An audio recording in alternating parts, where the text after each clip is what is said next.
তিনি ছিলেন রাজা, কিন্তু সাধারণ রাজা না। তার অধীনে ছিল মানুষ, জিন, পাখি, এমনকি বাতাসও। এই বিশাল ক্ষমতার মাঝেও হজরত সুলাইমান আলাইহে নিজেকে বড় ভাবতেন না। একদিন তিনি বিশাল বাহিনী নিয়ে অগ্রসর হচ্ছিলেন। চারদিক শক্তি আর গর্বে ভরা। সেনারা চলেছে, মাটি কাঁপছে।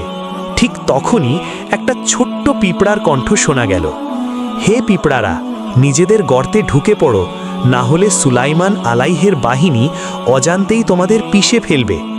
এই কথা শুনে রাজা থেমে গেলেন। ভাবুন একবার, যে রাজা বাতাসকে আদেশ দেন, সে রাজা থেমে গেল একটা পিঁপড়ার কথায়।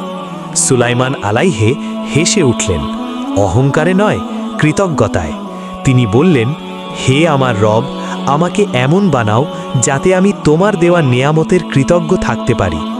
এই ছিল তার আসল শক্তি। ক্ষমতা তাকে বড় করেনি, বরং বিনয় তাকে মহান করেছে। আজ এই কাহিনী আমাদের শেখায়, যত বড়ই হও, ছোটদের কথা শোনার ক্ষমতা রাখো।